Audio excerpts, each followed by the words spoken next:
हाय, नमस्कार दोस्तों। कैसे आप सब लोग? स्वागत है आपका अपने चैनल GJ7 ट्यूटोरियल पे। मैं मनीष, आपका टीचर, आपका दोस्त स्वागत करता हूँ। आज जैसा कि आप देख पा रहे हैं, क्लास 9th का हम न्यू बुक्स गंगा से सेकंड चैप्टर लेके आए। गंगा जो न्यू बुक है हमारी हिंदी की, उससे आज हम सेकंड चैप्टर लेके आए, क्या लिखूँ। तो चलिए हम चैप्टर पे चलते हैं। तो दोस्तों आप यहाँ देख सकते हैं चैप्टर नंबर 2, पद्मलाल पुन्नालाल बख्शी जी की कहानी है, क्या लिखूं।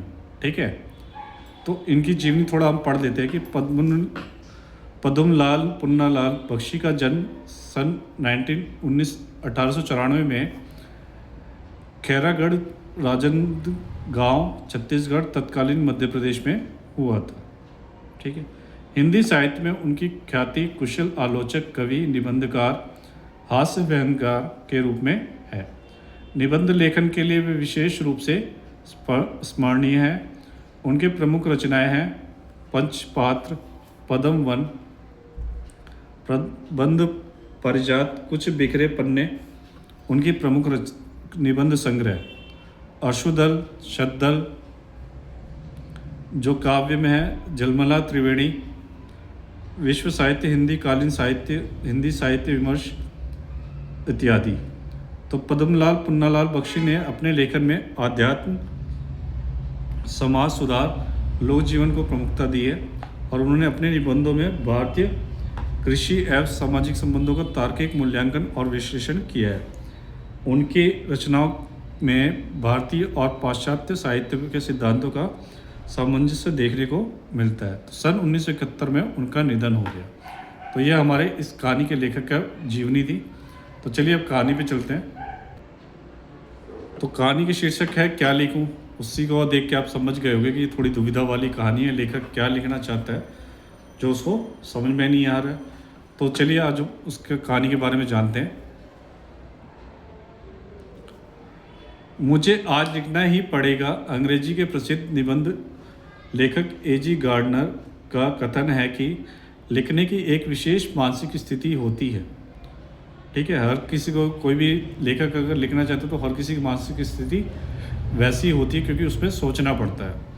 उस समय मन में कुछ ऐसी उमंग सी उठती है, हृदय में कुछ ऐसी स्फूर्ति सी आती है, मस्तिष्क में कुछ ऐसा आवेग सा उत्पन्न होता है कि लेख लिखना ही पड़ता है। तो ये थोड़े गंभीर है लेखक कि वो किसी चीज़ पे लिखना चाह रहा है और वो किस विषय पे लिखना चाह रहा है। तो चलिए हम जानते हैं। उस समय विषय की चिंता नहीं रहती जब वो लिखना चाहता है। कोई भी विषय हो उसमें हम अपने हृदय के आवेग को भर ही देते हैं। आवेग मतलब जो भी हमारे हृदय में जो भी बातें, जो भी शब्द आ रहे होते हैं, हम उसको सीधा कॉपी में उतार देते हैं। हैड टांगने के लिए कोई भी खूंटी काम दे सकती है, उसी तरह अपने मनोभावों को व्यक्त करने के लिए कोई भी विषय उपयुक्त है। असली वस्तु है हैड, खूंटी नहीं। इसी तरह मन के भाव ही तो यथार्थ वस्तु है, विषय नहीं। गार्डनियर साहब के इस कथन की यथार्थ में मुझे संदेह नहीं, पर मेरे लिए यह कठिनता यह है कि मैंने उस मानसिक स्थिति का अनुभव ही नहीं किया है जिसमें भाव अपने आप उत्थित हो जाते हैं। मुझे तो सोचना पड़ता है, चिंता करनी पड़ती है, परिश्रम करना पड़ता है, तब कहीं मैं एक निबंध लिख सकता हूँ। आज तो मुझे विशेष परिश्रम करना पड़ेगा, क्योंकि मुझे कोई साधारण निबंध नहीं लिखना है। आज मुझे नमिता और अमिता के लिए आदर्श निबंध लिखना है। नमिता और अमिता के लिए, जो बच्चियाँ थी, उनके लिए आदर्श निबंध लिखना था। तो इसलिए लेखक इतना कहानी में सोच रहा था। तो ये बहुत मज़ेदार कहानी लग रही है दोस्तों, क्योंकि वो कहानी में क्या कहना चाह रहा है, क्या उसके एक लिखते टाइम क्या क्या मनोदशा होती है। आप लोगों को भी सेम, जब कोई क्वेश्चन का आंसर लिखना होता है या निबंध लिखना होता है, तो आप लोगों को भी बहुत सारी प्रश्न दिमाग में उठते हैं। इसी तरह लेखक के भी उठ रहे हैं।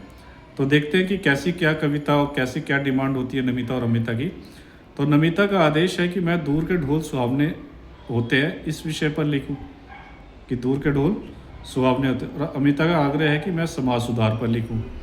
तो लेखक बड़ी दुविधा में है, क्योंकि एक तो चाहती है कि वो दूर के ढोल सुहावने पर लिखे और दूसरा चाहती है कि समाज सुधार पर लिखवाना।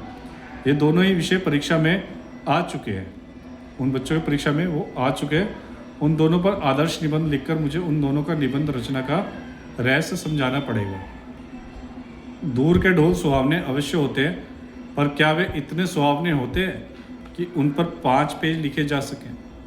लेखक की दुविधा ये आ रही है कि दूर के ढोल सुहावने तो है, पर ये ज़्यादा से ज़्यादा 1 पेज 2 पेज बहुत है, पर वो यही सोचता है कि उस पर क्या 2-5 पेज लिखे जा सकते हैं। इसी प्रकार जिस समाज सुधार की चर्चा अनादि काल से लेकर आज तक होती आ रही है और जिसके संबंध में बड़े बड़े विज्ञों में भी विरोध है, उसको मैं 5 पेज में कैसे लिख दूँ? क्योंकि समाज सुधार तो बहुत लंबा विषय है, उस पर केवल 5 पेज लिखना कोई आसान बात नहीं है। मैंने सोचा कि सबसे पहले निबंध शास्त्र के आचार्यों की सम्मति जान लूँ।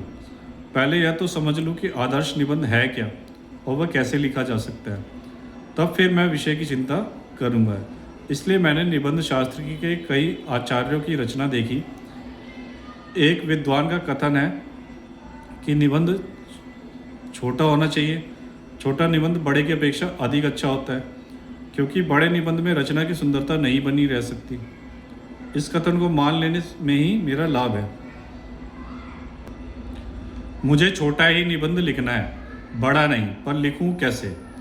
निबंध शास्त्र के उन्हीं आचार्य महोदय का कथन है कि निबंध के 2 प्रधान अंग हैं। जैसा कि आप चित्र में देख पा रहे हैं, लेखक बहुत दुविधा में है। सामग्री और शैली।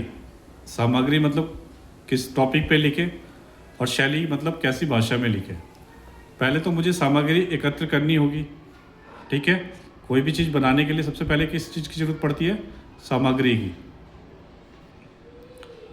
तो पहले मुझे सामग्री एकत्रित करनी पड़ेगी, विचार समूह संचित करना होगा। इसके लिए मुझे मनन करना चाहिए।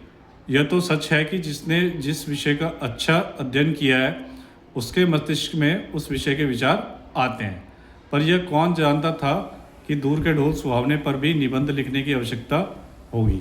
यदि वह यह बात पहले से ज्ञात होती तो पुस्तकालय में जाकर इस विषय का अनुसंधान कर लेता। मतलब पहले पुस्तकालय में जाकर इस टॉपिक पे ज़्यादा पढ़ लेता या खोज लेता, सर्च कर लेता, पर अब समय नहीं है। मुझे तो यही बैठकर 2 घंटों में 2 निबंध तैयार कर देने होंगे। यहाँ ना तो विश्वकोश है, मतलब डिक्शनरी, और ना कोई ऐसा ग्रंथ जिसमें इन विषयों की सामग्री उपलब्ध हो सके। अब तो मुझे अपने ही ज्ञान पर विश्वास कर लिखना होगा। विज्ञों का कथन है कि निबंध लिखने के पहले उसकी रूपरेखा बना लेनी चाहिए। अतएव सबसे पहले मुझे दूर के ढोल सुहावने की रूपरेखा बनानी है। मैं सोच ही नहीं सकता कि इस विषय की कैसे रूपरेखा है। निबंध लिख लेने के बाद मैं उसको सारांश कुछ ही वाक्यों में भले ही लिख दूं, पर निबंध लिखने के पहले उसका सारा 10-5 शब्दों में कैसे लिखा जाए? क्या सचमुच हिंदी के सब विज्ञ लेखक पहले से अपने अपने निबंधों के लिए रूपरेखा तैयार कर लेते हैं? एजी गार्डनर को तो अपने लेखों को शीर्षक बनाने में ही सबसे अधिक कठिनाई होती है। उन्होंने लिखा है कि मैं लेख लिखता हूँ और शीर्षक देने का भार मैं अपने मित्र पर छोड़ देता हूँ। आपको भी दोस्तों ये जानकर हैरानी होगी कि सबसे ज़्यादा जो दिक्कत आती है वो आती है उसके शीर्षक में। किसी भी चीज़ पे आप लिख तो लोगे, पर क्या होता है, कोई भी आपने कंटेंट बनाया पर उस पर टॉपिक पे जो आपका टॉपिक का हेडिंग, मेन हेडिंग होता है, उसी की खोज में दिक्कत होती है। उन्होंने यह भी लिखा कि शेक्सपियर को भी नाटक लिखने में उतनी कठिनाई ना हुई होगी जितनी कठिनाई नाटकों के नामकरण में हुई होगी। तभी तो घबराकर नाम ना रख सकने के कारण उन्होंने अपने एक नाटक का नाम रखा जैसा तुम चाहो। इसलिए मुझे तो रूपरेखा तैयार ना होगी, अब मुझे शैली निश्चित करनी है। आचार्य महोदय का कथन है कि भाषा में प्रवाह होना चाहिए। इसके लिए वाक्य छोटे छोटे हों पर एक दूसरे से संबंध, यह तो बिल्कुल ठीक है। मैं छोटे छोटे वाक्य अच्छी तरह लिख सकता हूँ, पर मैं हूँ मास्टर अपनी विद्वता का।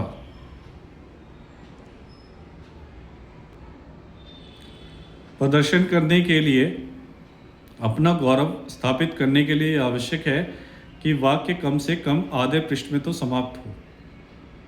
ठीक है, क्योंकि आधे पृष्ठ में जो भी होता है तो बच्चे आराम से उसको सीख लेते हैं। बाण भट्ट ने कादम्बरी में ऐसे ही वाक्य लिखे हैं। वाक्यों में अस्पष्टता भी चाहिए, क्योंकि यह अस्पष्टता या दुर्बोधता गंभीर ला देती है। इसलिए संस्कृत के प्रसिद्ध कवि श्रीहर्ष ने जानबूझकर अपने काव्य में ऐसी गुत्थियाँ डाल दी हैं जो अज्ञों से ना सुलझ सके, और सेनापति ने भी अपनी कविता दुर्बोध कर दी है। तभी तो अलंकारों, मुहावरों और लोकोक्तियों का समावेश भी निबंधों के लिए आवश्यक बताया जाता है। किस किस का? अलंकारों का, मुहावरों का, लोकोक्तियों का। ठीक है। तब क्या किया जाए? अंग्रेजी के निबंधकारों ने एक दूसरी ही पद्धति को अपनाया है। उनके निबंध इन आचार्यों की कसौटी पर भले ही खरे सिद्ध ना हो, पर अंग्रेजी साहित्य में उनका मान अवश्य है। उस पद्धति के जन्मदाता मार्टिन समझे जाते हैं। उन्होंने स्वयं जो कुछ देखा, सुना और अनुभव किया, उसी को अपने निबंधों में लिपिबद्ध कर दिया। ऐसे निबंधों की सबसे बड़ी विशेषता यह है कि वे मन की स्वच्छ रचनाएं हैं। सबसे बड़ी बात कि मन की जो स्वच्छ रचना, बिल्कुल बिल्कुल प्योर, वो रचनाएं लिखी जाती है। उनमें न कवि की उदात्त कल्पना रहती है, न आख्यायिका लेखक की सूक्ष्म दृष्टि, और न विज्ञों की गंभीर तर्कपूर्ण विवेचना उनमें लेखक की सूची अनुमति रहती है। यहाँ पे कवि कहना चाहता है, वहाँ पे क्या होता है कि कवि को ज़्यादा कल्पना मतलब सोचना नहीं पड़ता। जो फैक्ट है नॉवेल में वही लिख दिया जाता है। न आख्यायिका लेखक की सूक्ष्म दृष्टि की बिल्कुल पैनी नज़र होनी चाहिए एक चीज़ पे, और न ही विज्ञों की गंभीर तर्कपूर्ण विवेचना कि आपको ऐसा तर्कपूर्ण कि उस पर आपको तर्क देना पड़े कि ऐसा क्यों हुआ। उनमें लेखक की सच्ची अनुभूति रहती है, उनमें उसके सच्चे भावों की सच्ची अभिव्यक्ति होती है, उनमें उसका उल्लास रहता है। ये निबंध तो उस मानसिक स्थिति में लिखे जाते हैं जिसमें ना ज्ञान की गरिमा रहती है और न कल्पना की महिमा, जिसमें जीवन का गौरव भूलकर हम अपने में ही लीन हो जाते हैं, जिसमें हम संसार को अपनी ही दृष्टि से देखते हैं और अपने ही भाव से ग्रहण करते हैं। तब इसी पद्धति का अनुसरण कर मैं भी क्यों ना निबंध लिखूं।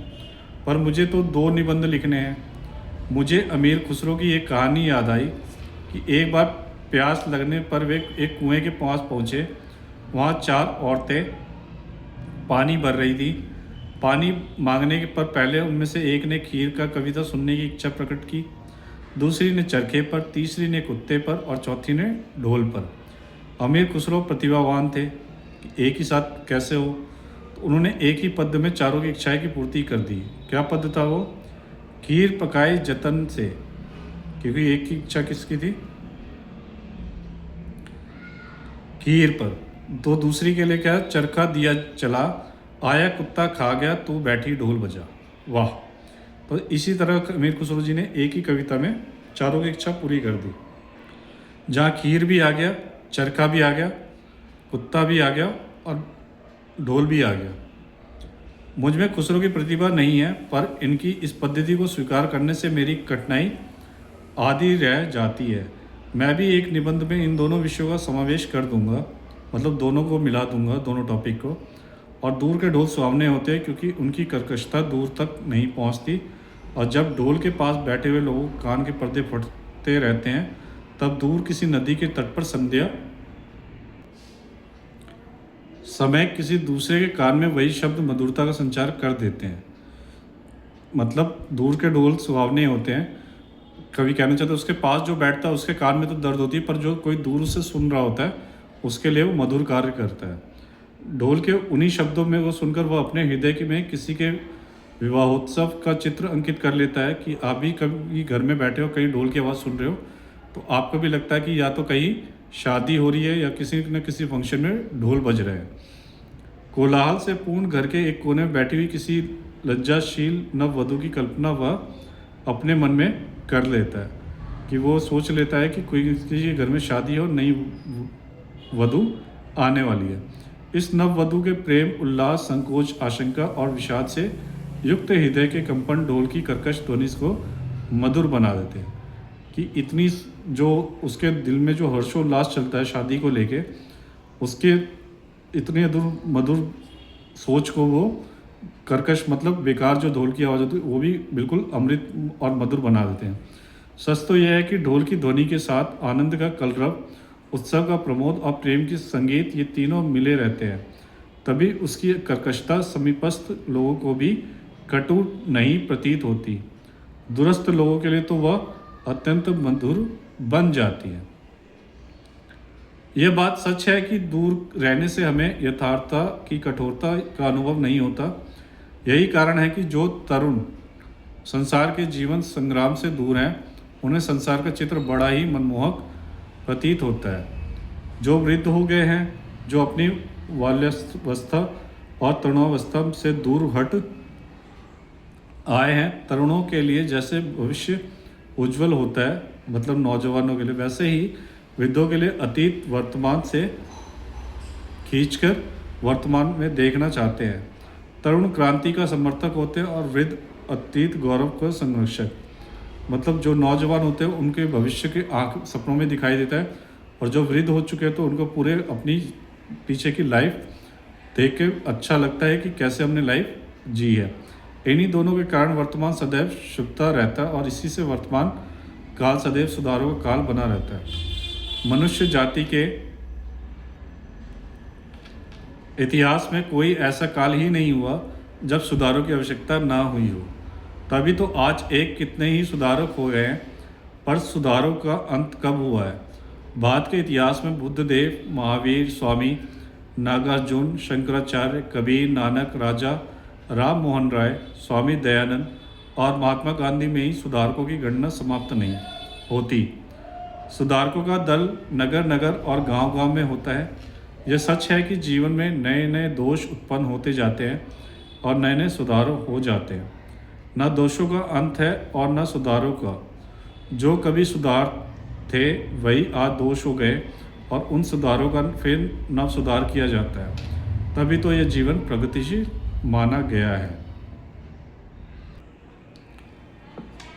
हिंदी में प्रगतिशील साहित्य का निर्माण हो रहा है। उसके निर्माता यह समझ रहे हैं कि उनके साहित्य में भविष्य का गौरव निहित है, पर कुछ ही समय के बाद उनका यह साहित्य भी अतीत का स्मारक हो जाएगा और आज जो तरुण है वही वृद्ध होकर अतीत के गौरव को सपने देखेंगे। मतलब आज जो नौजवान है कल वही बुजुर्ग होके आज का सपना देखेंगे, और जो आज बुजुर्ग है वो अपने पिछली लाइफ का सपना देखते हैं। उनके स्थानों में तरुणों का फिर दूसरा दल आ जाएगा। मतलब एक जनरेशन जाती है तो दूसरी जनरेशन आ जाती है। जो भविष्य का स्वप्न देखेगा दोनों को ही स्वप्न सुगत होते हैं, और क्योंकि दूर के ढोल सुहावने होते हैं। तो दोस्तों बहुत अच्छी कहानी थी ये, क्या लिखूं, और प्रेरणा वाली कहानी थी। इससे आप बहुत कुछ सीख सकते हैं। इसके बाद आप देख सकते हैं प्रश्न उत्तर है। तो वीडियो पे आज हमने क्लास कराई है, नेक्स्ट वीडियो में हम इसके क्वेश्चन आंसर भी करा देंगे। तो वीडियो कैसी लग रही आपको कमेंट के माध्यम से ज़रूर बताइएगा, और जो पहली बार चैनल पे आए हैं, जिन्होंने वीडियो अंत तक देखी है, वो लोग चैनल को लाइक सब्सक्राइब जरूर कर दीजिए, बेल आइकॉन जरूर दबाइएगा ताकि मेरी नई वीडियोस आप तक पहुंच सकें, और शेयर जरूर करिए ताकि आपके साथ दूसरों तक भी ये क्लास पहुंच सके। तो मेरी क्लासेस आपको हर विषय पे मिलेगी, आप लोग जुड़े रहिए, और मिलते हैं नेक्स्ट वीडियो में। और सोशल मीडिया के और भी प्लेटफॉर्म से मुझसे जुड़ सकते हैं, जैसे इंस्टाग्राम, फेसबुक, व्हाट्सएप। और आपकी कोई भी क्वेरी हो, कोई भी डाउट हो, आप मुझे कमेंट के माध्यम से पूछ सकते हैं। तो मिलते हैं नेक्स्ट वीडियो में, तब तक के लिए बाय।